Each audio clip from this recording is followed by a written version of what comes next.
Hello बच्चों, कैसे हो? Good evening. उम्मीद करते हैं सब बच्चे अच्छे होंगे। और फिर से मैं स्वागत करता हूँ अपने YouTube channel mister Diwakar Rao पर। तो कल की वीडियो में हम लोग ने इम्पोर्टेंट VVI ऑब्जेक्टिव के बारे में हम लोग ने क्लास किया था कि जो 2025 का जो बोर्ड एग्ज़ाम है उसमें आने वाला जो VVI ऑब्जेक्टिव क्वेश्चन है, लगभग 70 से 80 क्वेश्चन हम लोग चर्चा किए थे। तो आज मैंने सोचा कि आप लोग को जो है सब्जेक्टिव का थोड़ा सा दर्शन कराऊं, संस्कृत में कहा जाए तो कि दर्शन कराऊं, ताकि जो है सब्जेक्टिव में भी बच्चा लोग, बहुत सारा बच्चा है जिसको आंसर लिखने में प्रॉब्लम होता है। और सब्जेक्टिव क्वेश्चन जो है 16 क्वेश्चन टोटल पूछेगा, जिसमें से 8 का आंसर आप लोग को देना होता है। तो ये पहला लेसन का जो लेसन नंबर 1 है मंगलम, है ना, इसका हिंदी अर्थ होता है कल्याणकारी। इस चैप्टर से ये जो 8 क्वेश्चन हैं, ये 8 क्वेश्चन को देखा जाए तो गिन जुन मिल करके ये पूरे अगर मिलाया जाए अच्छे से तो ये केवल 4 ही क्वेश्चन है। 4 क्वेश्चन को 8 तरीक़ों से पूछा गया है, मतलब एक क्वेश्चन को 2 तरीक़ा से पूछा गया है। यही 8 क्वेश्चन में से एकदम तय है, 100% गारंटी है कि मंगलम से अगर कोई क्वेश्चन सब्जेक्टिव में आता है तो यही क्वेश्चन आएगा। ठीक है, मंगलम चैप्टर से अगर सब्जेक्टिव में आता है क्वेश्चन लिखने के लिए तो यही क्वेश्चन आएगा, एकदम गारंटी है। और 8 को क्वेश्चन आपको दिख रहा है, लेकिन है कितना? 4। इसी प्रकार चैप्टर वाइज हर एक चैप्टर का मैं सब्जेक्टिव लेकर के आया हूँ। सब्जेक्टिव पे चर्चा होगी कि कैसे सब्जेक्टिव क्वेश्चन पूछता है, उसका आंसर हम लोग को लिखना कैसे है। ठीक है, लेसन नंबर 1 का मैं सवाल बोर्ड पे लिख दिया हूँ। बाकी जो है लेसन नंबर 2 का 3 का जो है आपको पीछे स्लाइड करते हुए दिखाई देगा। ठीक है, तो पहला क्वेश्चन है कि सत्य का मुँह किससे ढका हुआ है? तो आप सभी को बताया गया है कि सत्य का जो चेहरा है सोने के जैसे पात्र से ढका हुआ है। मतलब क्या है? सोने का पात्र का मतलब क्या है कि इस संसार का जो मतलब नियम है, जो संसार में जो रूल बनाया गया है, माया जाल, इसी को महर्षि वेद व्यास ने बताया है कि ये क्या है? सोने का पात्र है। जिस प्रकार अगर मैं बताऊं मैं आपको कि ये जो टैब है, इसको सोने के पात्र से मैं ढक दूं और बोलूं कि इस टैब को चलाना है, उस पात्र को फोड़ना होगा, उस सोने का जो कवर लगाया हुआ है उसको हटाना होगा। तो ये हम लोग के लिए बहुत मुश्किल होगा, क्योंकि सोना लालची चीज़ है। हम लोग को लगेगा कि उसको क्यों हटाऊं, क्यों ख़राब करूं, थोड़ा सा रुकेंगे कि सोना बर्बाद हो जाएगा। ठीक उसी प्रकार इस संसार में जब मनुष्य को सत्य का मुँह देखना है, भगवान को देखना है, ईश्वर को देखना है, तो इस सांसारिक मोह माया को छोड़ना होगा, त्यागना होगा। तो इसका आंसर ही होगा कि सत्य का मुंह सोने के पात्र से ढका हुआ है। अगर सत्य का चेहरा देखना है तो आपको इस सोने के पात्र को हटाना होगा, सांसारिक मोह माया को त्यागना होगा। ठीक है, दूसरा क्वेश्चन कह रहा है कि मंगलम पाठ के आधार पर सत्य की महत्ता पर प्रकाश डालें। कह रहा कि मंगलम पाठ में सत्य के बारे में क्या कहा गया है, तो इसका भी चर्चा हम लोग किए हुए हैं कि ऋषि मुनियों का मानना है कि सत्य की हमेशा जीत होती है, असत्यों की नहीं। सत्य की हमेशा जीत होती है, असत्यों की नहीं। झूठ जो है, इसका जीत कभी नहीं हो सकता है। हो सकता है कभी कभी सत्य पे झूठ ज़्यादा हावी हो जाता है, हम लोग ये लगने लगता है कि सत्य जो है हार रहा है, झूठ जीत रहा है। लेकिन सच्चाई यही है कि विजय हमेशा किसकी होगी? सत्य की होगी, असत्य की नहीं। अगर ईश्वर को प्राप्त करना है, अगर ईश्वर के बारे में जानना है, परमात्मा से मिलना है, तो सत्य की राह पर ही चलना होगा, इसके अलावा और कोई दूसरा नहीं है। तीसरा क्वेश्चन है कि मंगलम पाठ के आधार पर आत्मा की विशेषताएं बताएं। आत्मा क्या है? देखिए 2 क्वेश्चन है इसमें। मंगलम पाठ के आधार पर आत्मा की विशेषता बतलाएं। अगला क्वेश्चन है कि आत्मा का स्वरूप क्या है। दोनों सेम क्वेश्चन है, अलग अलग तरीक़ों से पूछा है। आत्मा का स्वरूप बताया या उसके आधार पर आत्मा की विशेषता बतलाएं, बात है की है। तो कठोपनिषद में कहा गया है, मंगलम पाठ में ही, कि आत्मा अणु से भी छोटा, महान से भी महान, मनुष्य के हृदय रूपी गुफा में। आत्मा अणु से भी छोटा, महान से भी महान, मनुष्य के हृदय रूपी गुफा में विद्यमान है। और इसको जो है परमात्मा ही मानना है। आत्मा की तुलना किससे क्या किया गया है? परमात्मा से, जो हमारे सभी कर्मों पर नियंत्रण रखता है, हम लोग जिंदा हैं या मरे हुए हैं इसका एक ही गवाह है, हम कैसे इंसान हैं इसका एक ही गवाह है, वो हमारा आत्मा। तो आत्मा क्या है? अणु से भी छोटा, महान से भी महान, मनुष्य के हृदय रूपी गुफा में जो स्थिर है उसी को क्या कहते हैं? आत्मा कहते हैं। फिर कह रहा कि महान लोग संसार रूपी सागर को कैसे पार कर सकते हैं? इसे ही आंसर है इसका। ये सत्य की महत्ता पर प्रकाश डालें। महान लोग संसार रूपी सागर को तभी पार कर सकते हैं जब वो सत्य की राह पर चलेंगे। असत्य की राह पर चलने वाले कभी जीत नहीं सकते हैं, संसार रूपी सागर को पार नहीं कर सकते हैं। विद्वान पुरुष ब्रह्मा को किस प्रकार प्राप्त करते हैं? इसका भी आंसर वही है बाबू। विद्वान पुरुष ब्रह्मा को किस प्रकार प्राप्त करते हैं?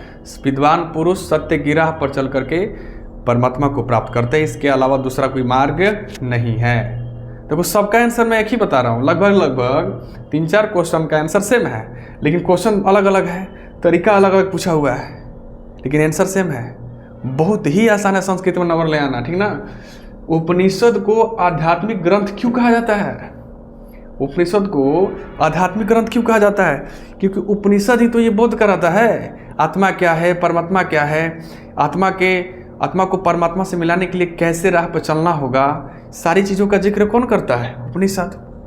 तो हम लिखेंगे कि उपनिषद 2 शब्दों से मिलकर बना है, उप प्लस निषद। उप का मतलब होता है नज़दीक, निषद का मतलब होता है ज्ञान, अर्थात ब्रह्मा के पास बैठ कर के लिया गया ज्ञान, गुरु के पास बैठ कर के लिया गया ज्ञान को ही उपनिषद कहा जाता है। और उपनिषद को आध्यात्मिक ग्रंथ इसलिए कहा जाता है क्योंकि उपनिषद ही आत्मा परमात्मा का बोध कराता है।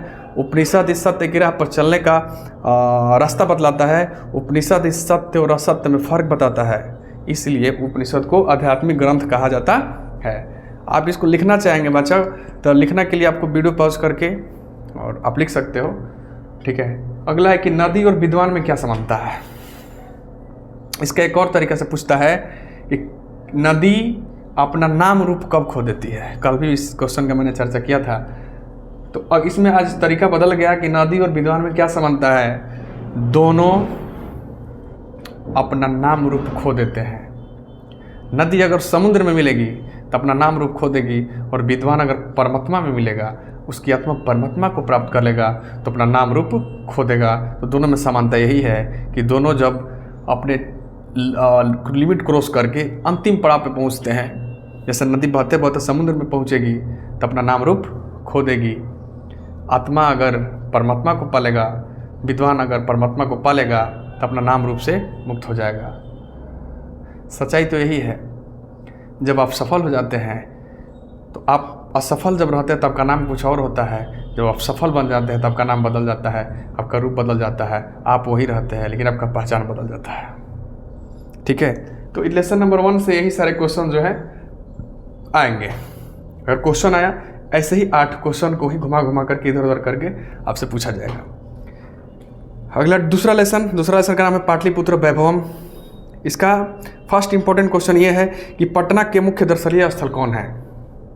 पटना में कौन कौन से दर्शनीय स्थल हैं? तो इसमें बताया गया हो गया पटना के मुख्य दर्शनीय स्थल संग्रहालय है, उच्च न्यायालय है, सचिवालय है, गोलघर है, तारामंडल है ना, चिड़ियाघर है, मौर्य कालिक अवशेष है, महावीर का मंदिर है ना, गुरुद्वारा है। ये सब पटना के मुख्य दर्शनीय स्थल हैं। फिर पूछेगा कि पाटलिपुत्र कैसे, इसका मतलब निर्माण कैसे हुआ, पाटलिपुत्र शब्द कैसे बना? तो बताया गया था बाबू कि पाटल नाम का पुष्प है, पाटल मतलब गुलाब, ठीक है। और पाटलिपुत्र शब्द पाटल पुष्पों से ही लिया गया था। पहले ये पाटलीग्राम हुआ करता था, ठीक है, और बाद में जो है पाटलीग्राम को बदल करके पाटलिपुत्र कर दिया गया। और इसकी भी चर्चा है कि पहले बगीचा हुआ करता था पाटलीग्राम में, और बहुत सारे वहाँ फूल हुआ करते थे, और इसका वर्णन पुतलिका नामक रचना में किया गया है, ठीक है। और जो है धीरे धीरे ये पटना जो है बदल गया, पाटलिपुत्र जो है, पाटलीग्राम जो है बदल गया पाटलिपुत्र में। फिर कहा कि सिख संप्रदाय के लोगों के लिए पटना नगर क्यों महत्वपूर्ण है? सिख संप्रदाय के लोगों के लिए पटना नगर क्यों महत्वपूर्ण है? या इसको ऐसे घुमा के भी पूछ सकता है कि पटना के गुरुद्वारा किसके लिए और क्यों प्रसिद्ध है? तो सिख संप्रदाय के 10वें गुरु जो हैं, गुरु गोविंद सिंह का जन्म स्थल कहाँ है? पटना में ही है, इसलिए उनके लिए ये फेमस है। वो गुरुद्वारा में दिसंबर वगैरह में जो है गुरुद्वारा में बहुत सारे पंजाबी लोग, बहुत सारे अलग अलग धर्म के लोग भी गुरुद्वारा को घूमने के लिए जाते हैं। ठीक है, उनका जो जन्म उत्सव शायद मनाया जाता है, उसी में सारे लोग देखोगे कि आप पंजाब के लोग, हरियाणा के लोग, बिहार के भी कई सारे लोग, मतलब बहुत अलग अलग संप्रदाय के लोग वहाँ पे जुटते हैं, वहाँ देखते हैं। तो ये पटना इसलिए फेमस उन लोगों के लिए क्योंकि उनके 10वें गुरु गुरु गोविंद सिंह का जन्म वहीं पे हुआ था। 10वें गुरु को हो या अंतिम गुरु भी कह सकते हो। फिर कह रहे हैं कि प्राचीन ग्रंथों में पटना के कौन कौन से नाम मिलते हैं। तो प्राचीन ग्रंथों में पटना के 3 नाम मिलेंगे आपको, पुष्पपुर, कुसुमपुर और पाटलिपुत्र। फिर कह रहे हैं कि कवि दामोदर गुप्त के अनुसार पाटलिपुत्र कैसा नगर है, या दामोदर गुप्त ने पटना के संबंध में क्या क्या लिखा है। तो कवि दामोदर गुप्त ने पाटलिपुत्र के बारे में बताया है कि यहाँ विद्वान लोग बसते हैं और इसकी तुलना जो है इन्होंने इंद्रलोक से किया है। इस महानगर की तुलना इन्होंने इंद्रलोक से किया है और इसे सरस्वती का कुल गृह भी कहा है। कवि दामोदर गुप्त ने कहा है कि विद्वानों की नगरी है, ये सरस्वती का कुल गृह है, मतलब कि खानदानी घर। हमने कि बिहार जौन बा, बिहार के राजधानी जौन पटना बा, ओकरा बारे में दामोदर गुप्त कवि जी कहले बानी कि ई विद्वान के नगरी है। एजा जौन बा कि सरस्वती जी के कुल घर है, कुल मतलब कि खानदानी घर। एजा से एक विद्वान बना, अलग अलग फील्ड में बना। ठीक है, कौन कौन विदेशी यात्री पटना आए थे। मेगास्थनीज है, हुएनसांग है, फयान है, इतिसंग है, ये सब विदेशी पटना आते थे। फिर कह रहे कि चंद्रगुप्त मौर्य तथा अशोक के समय पाटलिपुत्र कैसा था। तो चंद्रगुप्त मौर्य के समय में पाटलिपुत्र की रक्षा व्यवस्था बहुत अच्छी थी।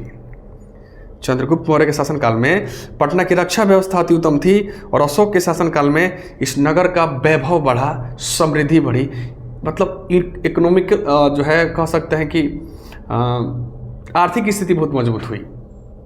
ठीक है, तो नगर का वैभव बड़ा, नाम बहुत हुआ, समृद्धि और जनता प्रजा सब खुश रहने लगे। लेकिन चंद्रगुप्त के जो है इनके शासनकाल में रक्षा व्यवस्था बहुत उत्तम थी।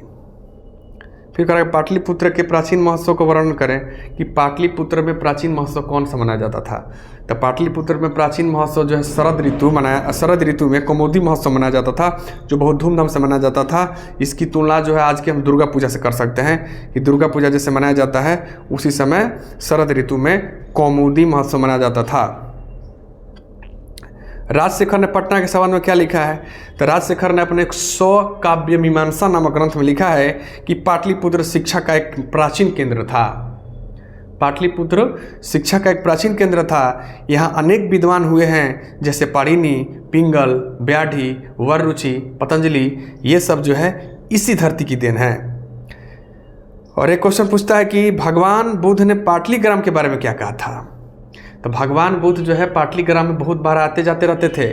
उन्होंने पाटलिग्राम के बारे में कहा कि ये जो गांव है एक दिन महानगर बनेगा, लेकिन आग लगी, लड़ाई झगड़े, सुखाड़, बाढ़ इस सबसे ग्रसित रहेगा। ठीक है, और फिर पटना में कौमुदी महोत्सव कब मनाया जाता था। इसका आंसर मैंने अभी तुरंत दिया कि पटना में कौमुदी महोत्सव मध्यकाल में शरद ऋतु में मनाया जाता था। ठीक है, और गुप्त वंश के शासनकाल में बोल सकते हैं। पूछेगा किस शासनकाल में, तो गुप्त वंश के शासनकाल में मनाया जाता था।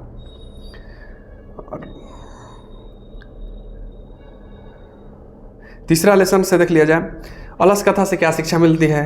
तो अलस कथा जो है इसके लेखक के बारे में हम लोग चर्चा करेंगे। तो ये एक मैथिली कवि विद्यापति द्वारा लिखित है और अलस कथा से हमें शिक्षा मिलती है कि उनका भरण पोषण करोड़ों सिलों अर्थात दैवानों के बिना संभव नहीं है।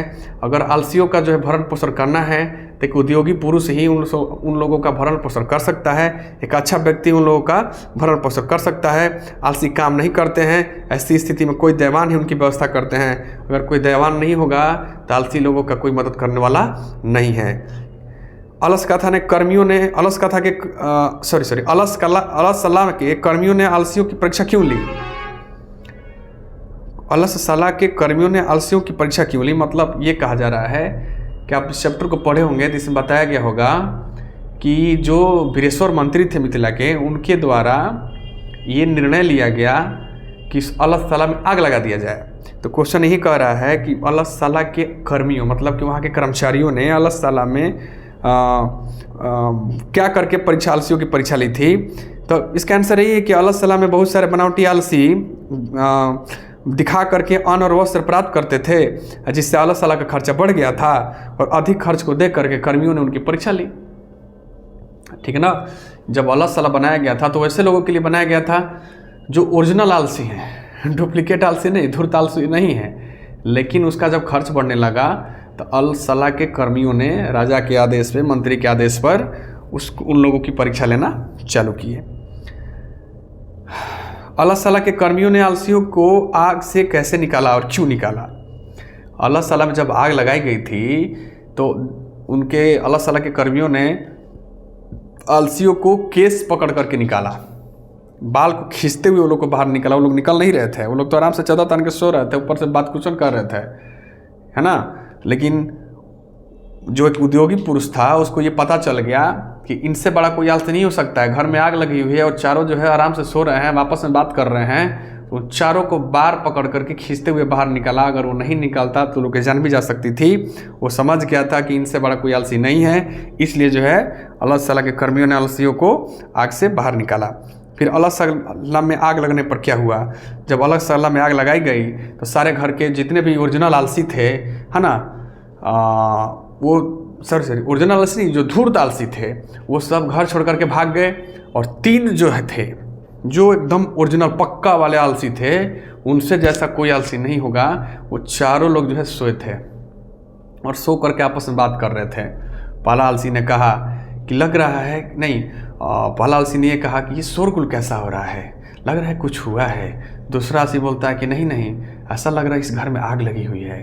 तीसरा आदमी बोलता है कि कोई ऐसा धार्मिक व्यक्ति नहीं है जो हमको भीगे हुए चादरों से ढक दे। तब जाके चौथा आदमी बोलता है कि अरे वाचाला, तू लोग कितना बोलते हो, कितना बकते हो तू लोग, हमको चैन से सोने क्यों नहीं देते। ठीक है, ये चारों बात जब सुना गया तो समझ में आ गया कि जो है इन लोगों से कोई बड़ा आलसी नहीं है। ठीक है, और वो लोग जो है वहीं पे सो रहे थे, जबकि ये व्यक्ति आता है उद्योगी पुरुष, उनका केस पकड़ कर उन लोग को बाहर निकाल देता है। फिर अल्लाह ताला का क्या संदेश है? अल्लाह कथा पाठ से किस पर चर्चा की गई है? ये सब क्वेश्चन जो है सेम है, ऐसा नहीं है। जितना भी मैं आंसर मैं बता रहा हूँ सब जो है, सब क्वेश्चन का एक ही मतलब है। अल्लाह कथा पाठ का 5 वाक्य में परिचय दें कि अल्लाह ताला क्या है, अल्लाह ताला से क्या शिक्षा मिलती है, सब आप लोग बच्चे आराम से कर लोगे, कोई दिक्कत नहीं है। फिर करके 4 आलसियों के वार्तालाप का वर्णन करें अपने शब्दों में, मैं अभी तुरंत किया इसका वर्णन। फिर विद्यापति कौन थे, है ना, उन्होंने किस ग्रंथ की रचना की तथा अलस कथा में किसकी कहानी है, 6 वाक्यों में लिखें। इसका आंसर होगा कि विद्यापति एक महान मैथिली कवि थे, ये लेखक भी थे। इन्होंने पुरुष परीक्षा नामक ग्रंथ की रचना की थी। संस्कृत भाषा में लिखित पुरुष परीक्षा में कथा रूप में अनेक मानवीय गुणों का महत्व का वर्णन है। दोष के निराकरण के लिए शिक्षा दी गई। विद्यापति एक लोकप्रिय मैथिली कवि थे। ये संस्कृत ग्रंथों के रचयिता थे। उनकी ख्याति संस्कृत विषयों की अत्यधिक थी। ये सारी चीज़ आप लोग को सारांश में भी मैं लिखवाया हूँ। ठीक है, तो विद्यापति कौन थे आप लोग वर्णन कर सकते हो। ठीक है, इसी प्रकार जो है आगे की वीडियो में मैं सब्जेक्टिव का जो है लाता रहूँगा और हिंदी का भी कोशिश करूँगा कि हिंदी का भी ऑनलाइनर क्वेश्चन करा दिया जाए आप लोग की परीक्षा से पहले। ठीक है, अगर वीडियो अच्छी लग रही है तो आप लोग कमेंट बॉक्स में जरूर बताया करें कि आप जो है किस तरीके का वीडियो आपको चाहिए। अगर सब्जेक्टिव ऐसे आप लोग को समझ में नहीं आ रहा होगा, लिख करके आपको बताना होगा, तो ये भी आप वीडियो में ज़रूर बताएं। आपको लिख करके भी समझाने की मैं कोशिश करूँगा। Thank you.